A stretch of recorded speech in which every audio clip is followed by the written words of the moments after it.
Hey Rockstars, I'm JB, expert salesperson and master presenter.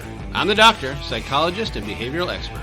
This is the Entrepreneur Mastery Lab podcast. We're high-performance coaches that help service-based professionals and entrepreneurs take their skills to the next level. 70% of entrepreneurs fail, which is why every week we have real talk with real entrepreneurs to help ensure you are not one of them. We're also the inventors of the Be Rich mindset, where we rise to mastery, inspire greatness, celebrate knowledge, and help others along the way. So join us in the lab. And now, on to the show.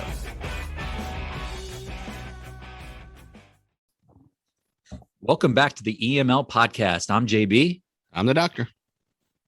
For all our listeners joining us again, thank you for continuing to check in with us every week. And if you're new to the EML podcast, welcome. I've got the doc with me, as long as a special guest, Mr. Sam Palazzolo. Sam, welcome to the podcast. Hi, thank you for having me.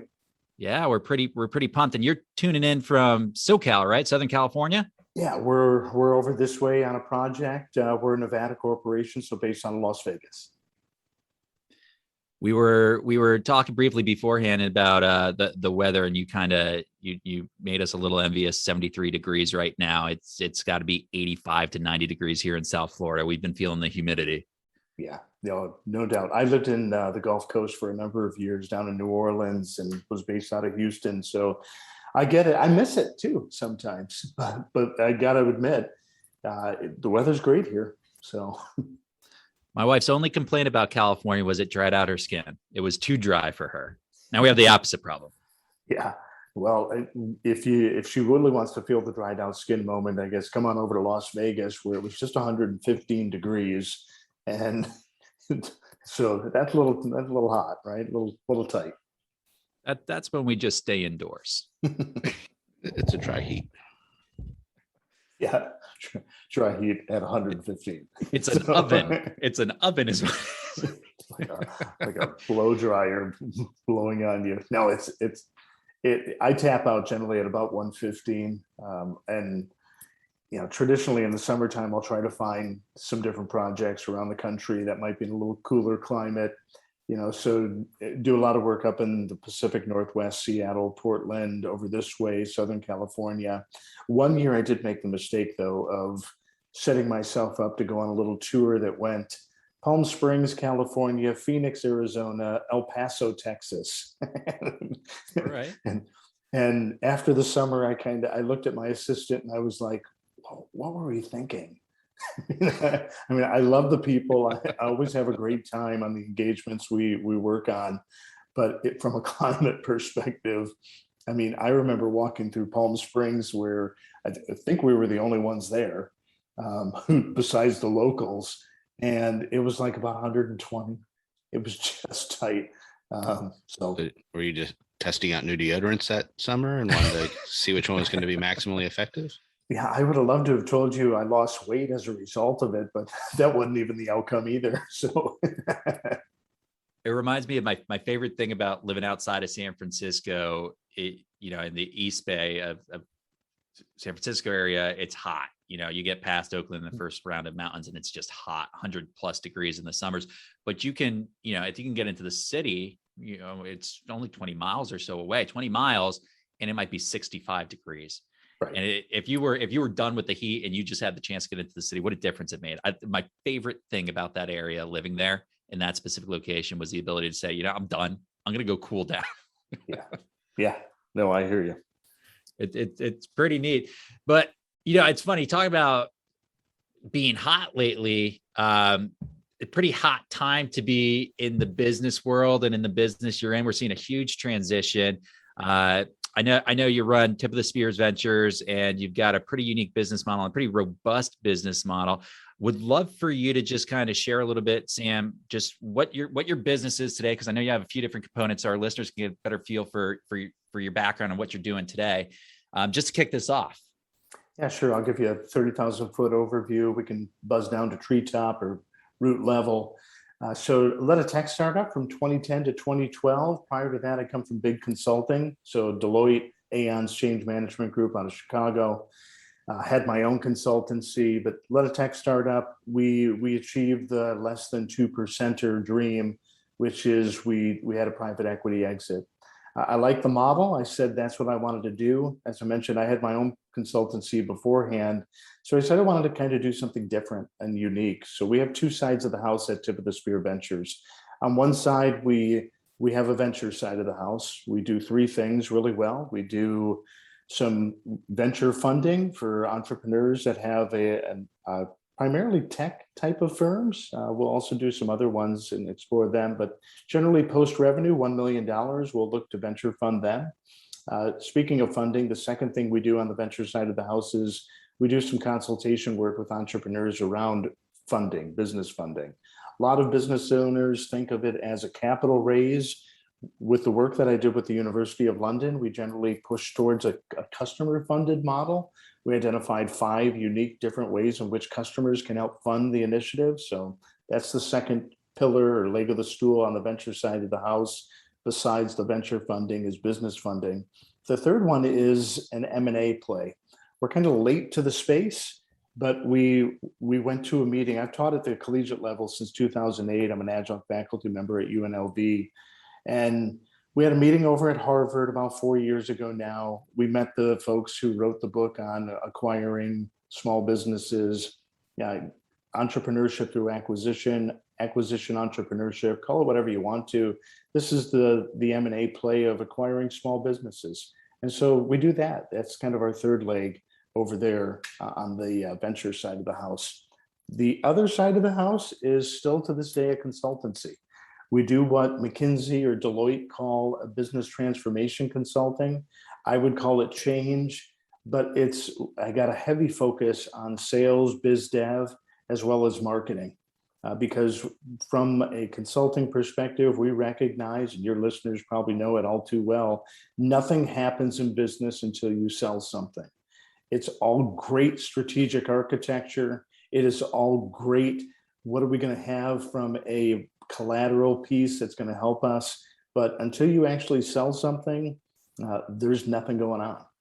So we have a heavy sales, biz dev focus and marketing, like I said, and our client base there ranges from the Fortune 100 all the way through the SMB market.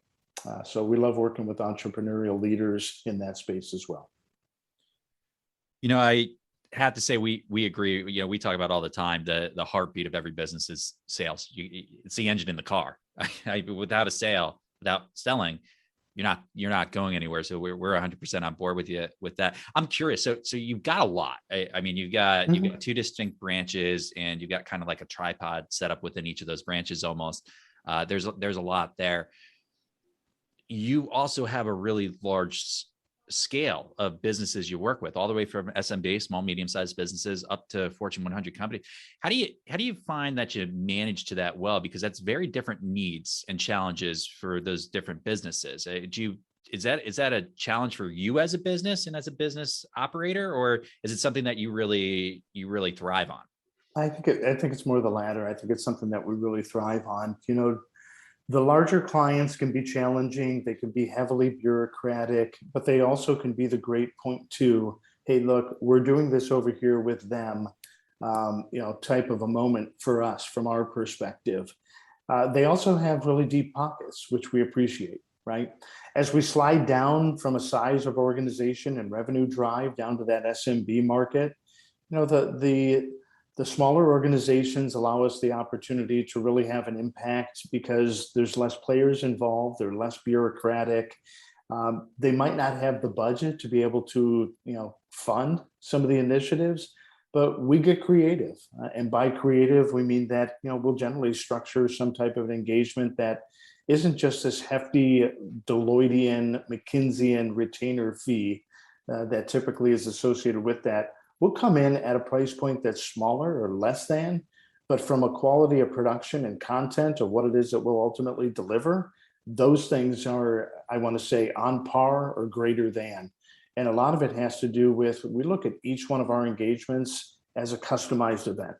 There's no cookie cutter here. While we have a skeleton outline and an approach, where it is that we can go with the clients, really gets customized towards what it is that they're challenged with, what they're facing from a market condition, and how it is that we can help them deliver. I'm hearing one size does not fit all. That's correct. I was waiting for you to speak up. Thought I'd give you the chance, Doc. Appreciate that. It's a big foundational belief of ours, Sam, that one size doesn't fit all. You can have some structure in place, obviously, and kind of know within a framework what you're going to be doing and talking about, but everybody's different. And I come from the financial services world where, you hear that all the time. You get these generalizations about, what's right or what's good. And if it's a generalization, chances are for you specifically, it's not right or it's not good, because it's not about you specifically. Yep. The old SWOT analysis of the strengths, weakness, opportunities, and threats, we've dropped in the threat moment. We've taken that out of play in the analysis that we conduct. And I'm an accountant by training. So, we always look at metrics, KPIs, how it is that we're going to actively manage the engagement and help the leaders that we work with manage their business when we're not there. And it is one of those situations where you've got the opportunity to help identify, and I come from that Toyota Lexus world where they didn't invent the wheel, but they just made the wheel spin faster from a re-engineering perspective. A lot of the organizations we work with, they want to know, what are their competitors doing? And how is it that we can take what it is that they're doing and either mirror it successfully, or maybe in a Toyota Lexus re-engineering moment, make the wheel spin faster, do what it is that our competitors are doing in a better moment. I always look at it from, and I did some work with Northwestern at Kellogg and their digital strategy for marketing. The true tale of the tape isn't what your competitors are saying that they're doing from a value prop or your unique selling proposition. It's what your customers are really getting out of it. And we try to do some analysis right up front. It's a ready assessment or an accelerated approach to getting into the engagement, is to do a series or a battery of assessments, not only with employees, but most importantly with customers, just to identify, what do you love about this service? Why did you come? Why are you staying? What are your likes? What could we do better? So we'll look to conduct that type of an assessment to help an organization out, because so many times we hear well, we want to keep our friends close and our enemies closer in a competitive landscape. So we know who our competitors are and they know us. I look at it like, that's really great and everything. And that's a great strategy. Maybe that's the cookie cutter of years past leadership. The customized approach to look at it is, what do your customers want right here, right now? And keep in mind that their tastes change dramatically and they can pivot on a dime. And we saw it at the beginning of the pandemic, right? We saw, from a customer want, need, what they love about the organizations that we work with. And we work primarily in a consulting capacity in the tech space, right? We're agnostic when it comes to software, hardware firms, but we saw customers who really wanted to have almost that Instagram lifestyle. They wanted projections of wealth, how it is that they could show their business in the best light through the utilization of the technology that was being adapted or adopted into their organizations.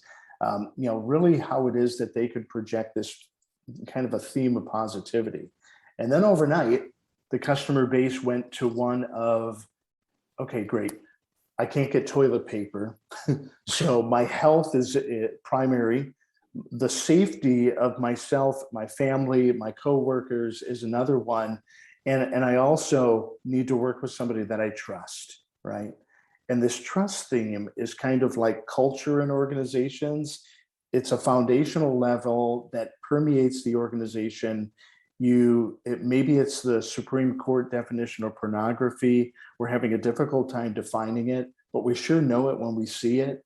That's the theme that we kind of look for from a trust. But this is what we saw from a customer needs and from what it is that they value in a relationship with the clients we work with. There's a ton to unpack from what you just said there. I just right off the top of my head, you've kind of said it in a number of ways so far, even in the way your business operates. And certainly if any of our listeners go onto your website, they'll see it too. Very nimble as a company, and the work you do and the consulting you do with the companies you work with is to help them become more nimble, to be able to adapt more quickly, it sounds like. And that's a really important thing. We've talked about pivoting 1,000 times in the last 52 weeks we've been doing this podcast. So it's really something that we take to heart, I think, as business owners, entrepreneurs, service-based professionals. It's just, you've got to be able to do it. And I really love, Sam, it can't be said enough, the customer-centric focus here. It's not about the competitors. Of course, sure, you want to know what your competitors are doing. I can't imagine a business owner that doesn't want to know what their competitors are doing to be able to, not reinvent the wheel, right? Because nobody wants to. But if we put our focus on serving our clients, then the rest kind of falls into place. And the better that we could serve our clients, the better we're going to be able to do. I'm curious. You talked about trust, and this to me is big, probably the biggest. It's you have to have a culture as a business, and that culture will allow you to develop trust with your clients, because there's something that they're going to expect. And as long as you continue to commit to that and meet that expectation, you're going to continue to build trust. As a consultant, how do you think some of the best ways to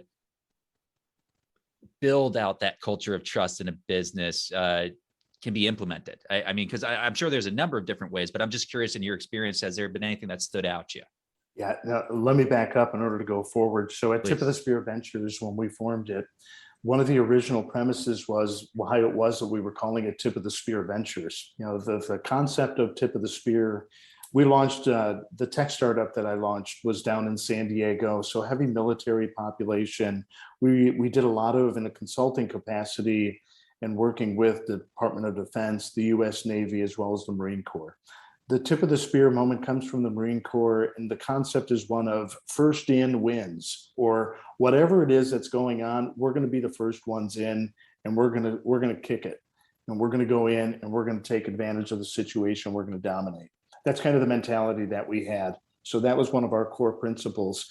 We also had, from a tech perspective, the agility concept really resonated with us, and that permeates everything it is that we do. You mentioned the question specifically about culture and trust. I look at trust as one of those things where it is either going to resonate with your clientele, or it's going to be one of those things that repels. So it's either going to pull people in towards you, or it's going to push people away. And the number one mistake that I see leaders wanting to do of organizations is they're afraid of the repel moment. They're afraid of being who it is that they are and being what it is that they want to be, not only from an individual, but from an organization perspective, because they know that it's not going to resonate with a certain segment of the population from a consumer base, whether you're B2B or B2C or B2G or B to whatever. We're going to probably not be the right fit for somebody. Our personality and our from what it is and how we structure our engagements that is perfectly fine. Because one, you can't be everything to everybody.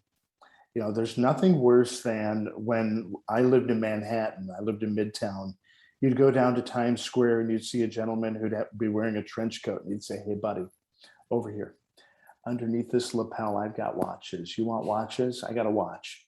And it's like, "No, I'm not interested in a watch. Thanks though." He said, "Okay, how about ties? You look like a guy, you're wearing a tie. I got ties over here." It's like, you can't be everything to everybody. You can't be the watch guy. You can't be the tie guy. Don't be that person.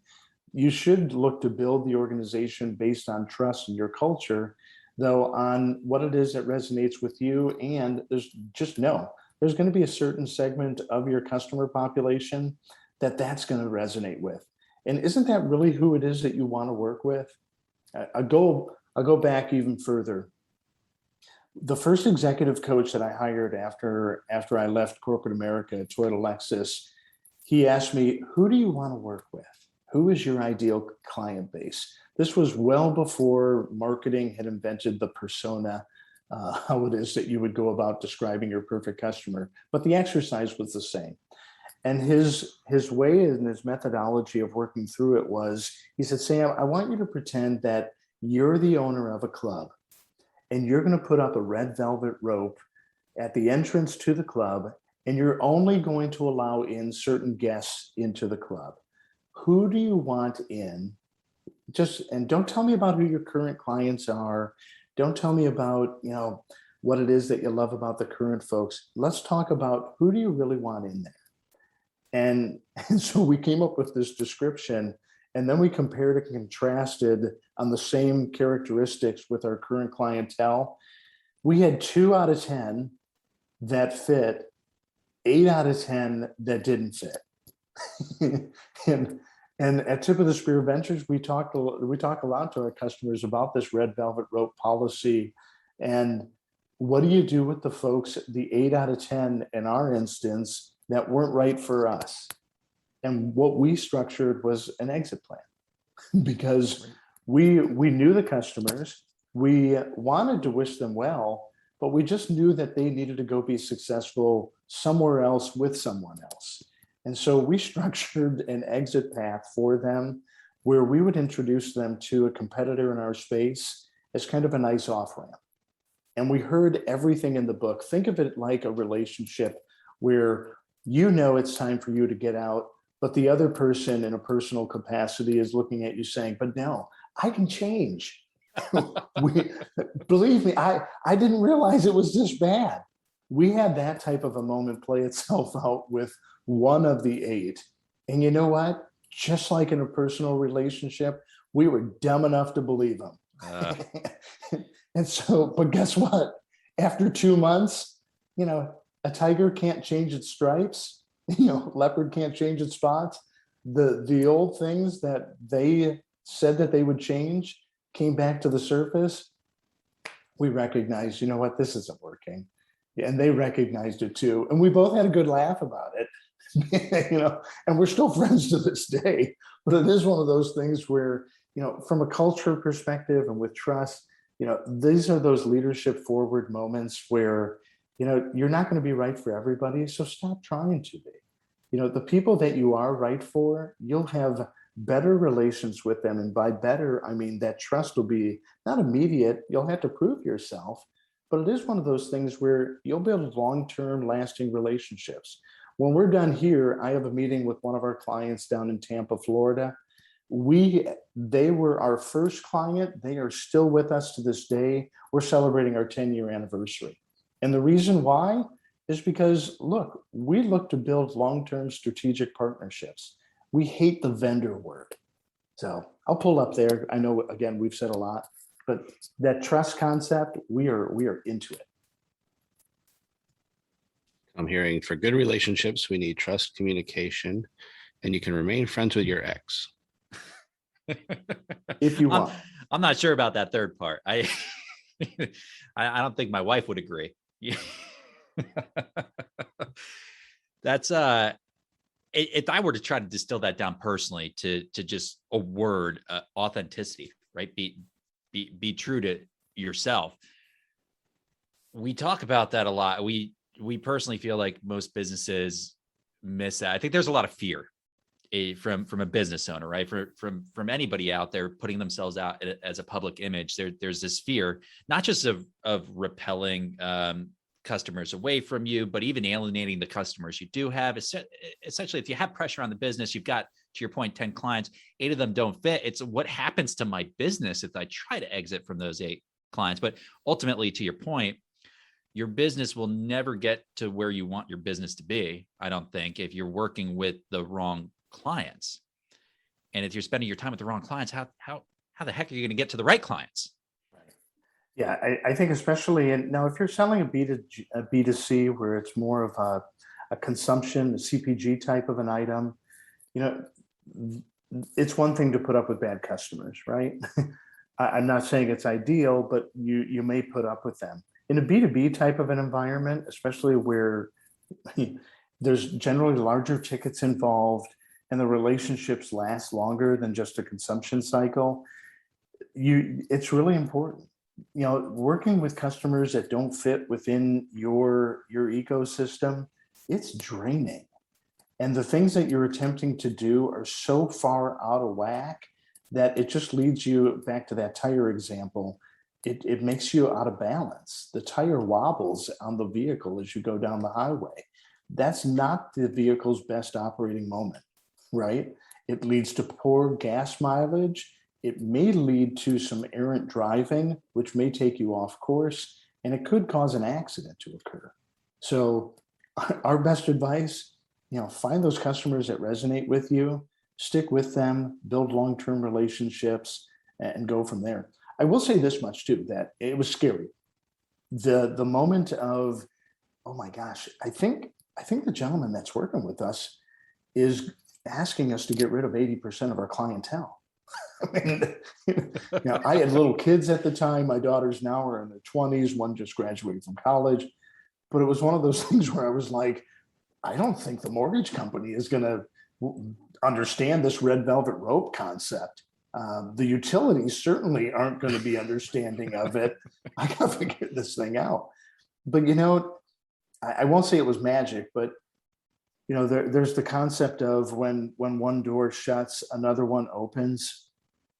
I'm convinced that it's almost like that Alice in Wonderland moment where there's a number of doors presented in front of you. You're going to have to run, not walk, but you're going to have to run and try to grab onto door handles just to see which door is unlocked. And that takes some strategic approach.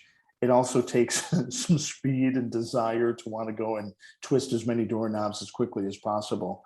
We were able to recoup those 8 clients with 8 others, and we did it within 4 to 5 month time period. We also improved our revenues as a result of it. They were just better clients to work with. And like I said, it's from a long-term relationship and maybe from a stress management perspective, it helped us out as well. When we walk down that road, Sam, and we say, okay, we're going to have the belief, first of all, that we can go ahead and replace these with the right clients. But then we really think about what it means. It's less draining on you as a business owner and somebody working that relationship. You're working alongside people you enjoy working alongside. But now all of a sudden, like always attracts like. And we know that these are the same people that you're working with, where all of a sudden the messaging you're putting out there is more meaningful to them. So there's less friction in the entire process of what you're working with. And then they're going to go ahead and they're going to be introducing you to the right clients to get introduced to moving forward. So it's an amazing thing, because you have one path where it's like, okay, well, I have something today, which is good. That's good for a lot of business owners, very important, but it's totally, every step down that path is bringing you in the wrong direction. Yep. 1 degree at a time, big difference later. Whereas just resetting, focusing on who you really want to focus with, and knowing that, what a world of a difference. Yeah, and you hit on something that's interesting, and I mentioned that, scary moment. We're going to get rid of 8. How are we going to replace them? We were really great at that time in referral networking to get future engagements, but I realized that we only know so many people. We need to figure out, if this is a pie, we need to figure out how it is that we can increase the pie. And that comes from, I'm a good writer. I won't say great, but it is one of those things. I have about 250 pieces or articles that are available at tipofthespearventures.com. I've written 5 books, 2 of which are university textbooks, but those are really great from an inbound marketing perspective. We recognize that we need to do something from an outbound.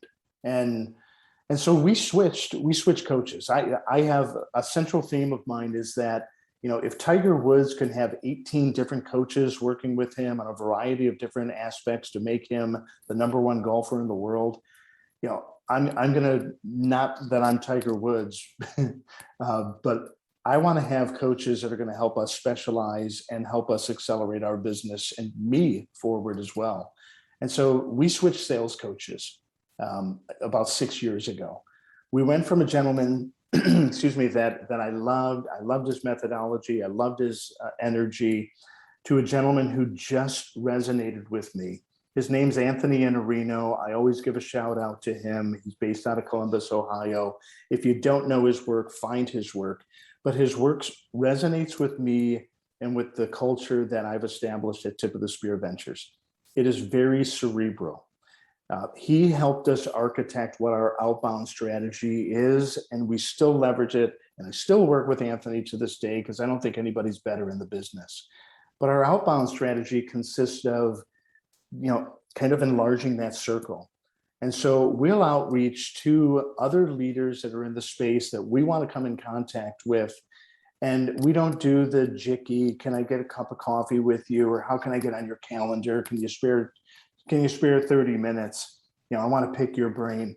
We offer them a value executive briefing based on what it is that the leaders we work with are telling us that they're currently challenged with.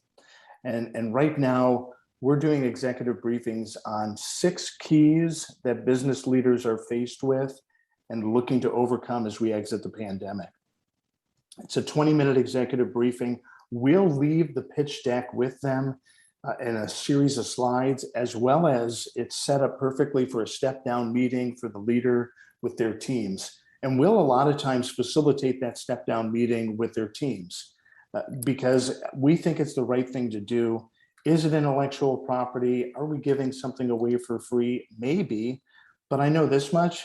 We're looking for how it is that we can come into contact with people. And even if they don't work with us, we want to know them and we want them to know us, because at some point they're going to ask for help, or we're going to need a perspective sharing.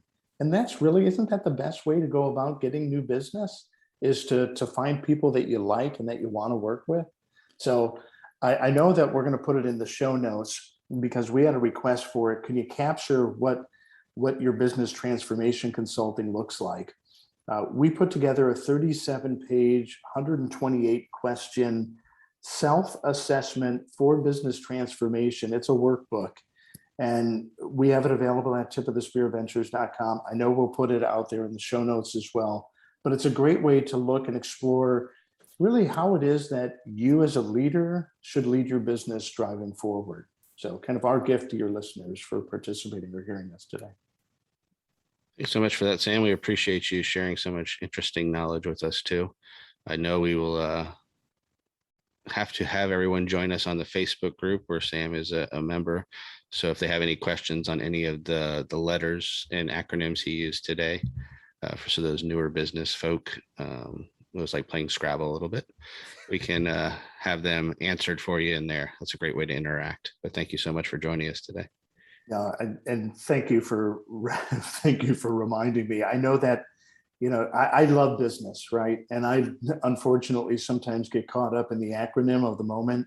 Yeah, having a Rosetta Stone to be able to decipher a decoder ring, call it whatever you want to. Yeah, and I'm a fairly visible person. I mean, we've got an 800 number at the firm. You can outreach and connect with me. I am the bot at Tip of the Spear Ventures. People always ask me, I went by the website, it's so cute. Your picture's in the lower right-hand corner of the screen. I was like, it's me, and it's not meant to be cute. Love it. If you have a question when you visit, start typing in there. You don't have to go to a contact us page and fill it out. I'll get it. And if I'm online simultaneously, we'll chat via the bot. But yeah, I wanted to help be the Rosetta Stone or the decoder ring, so to speak. So let me know what I can do to help. It's my nature. Sam, this was awesome. Honestly, I could sit here and talk for another 30, 45 minutes, no problem, about a lot of what you ended with before you mentioned the 37-page assessment that you guys have. So absolutely, if you're listening in, check that out in the comments. Sam, thank you so much for joining us. Really enlightening, insightful. Great learning about your background and that influence on what you're doing today. And I really love where the conversation went. We never know where it's going to go, but I really enjoyed it. And, maybe at some point in the future, we can have you back again and dig into some of these topics some more, because I just really enjoyed the conversation, man. No, likewise, I'd love to do that. Maybe next time we can get together, we could talk a little bit about the 501c3 nonprofit I founded. It's called the Javelin Institute. You'll notice there's a whole series of either spear or javelin throwing going on in my mind. But at the Javelin Institute, we're a nonprofit on executive education. We offer a Best Leader in 30-Day program. Would love to get that in front of your viewers as well. It's daily 2-minute segments or videos with me. You'll walk through. It's meant to orient you for the day. And at the end of 30 days, you'll be a much better leader. So It's maybe fantastic. that'll be a conversation for next time. Absolutely, Sam. Thank you so much, and really appreciate your time today. Yeah, my pleasure. Thanks for having me. Good day. You know, that might have been the most filled up, dense conversation we've had in quite a while, Doc. There's a lot there. Very smart guy. Very smart guy. Yes. And I loved how he really ended the conversation where he was talking about, you know, he's hired multiple coaches in his career. Tiger Woods has had 18 swing coaches throughout his golf career. And it's so true. Our needs change, and our need to work with experts, I think, when we're business owners, gets overlooked quite a bit. It's really one of those things where it's not one size fits all. You need to be able to, in a lot of ways, bring people very vertical in what they do and the resources they can bring to your business, and outsource that. And we talk about that quite a bit outside of the podcast even. So just really enjoyed that last ending comment that Sam had. It resonates. I mean, do you know any really good coaches that you get multiple coaches in the same world at the same time? Like someone who goes on 2-on-1 coaching, perhaps? Really vertical at what they do, and don't try to be more than they're not now. Never could think of who that might be. For anyone listening, that is us, if you didn't catch on to the obvious connection. Yes. We do on occasion self-promote, folks. It's kind of part of being in sales. Sorry, that's my influence. Apologies. Great conversation, though. I really enjoyed having Sam. Everything from his experience with this tech startup through the influence of being an academic and an adjunct professor, and working with some of these real businesses, whether it's small, medium, all the way through Fortune 100. Really pretty excellent conversation. So if you're looking to connect with Sam again, you can find him at the EML, Entrepreneur Mastery Lab, our private Facebook community. It is free. So if you're not a member, go check it out and join us there. Got a lot of great professionals, just like Sam, just like us, providing great content and free resources every single day. And you can always look us up on any of the social media: Instagram, LinkedIn, Twitter, Pinterest, all at JB and the Doctor. And of course, you could always get all the information you could ever want about us at jbandthedoctor.com. And don't forget, all this is also in the show notes. So if you want to look at some of the links that Sam mentioned, check them out in the show notes as well. All right, Doc, I think that's our cue, my friend. Yeah, he mentioned pie earlier, and that's all I've been thinking about since. he talked about growing the pie too. I love that. It got me hungry. Let's get out of here and get a bite to eat. All right. Sounds good. All right. We'll see you later, rock stars. Peace out, yo.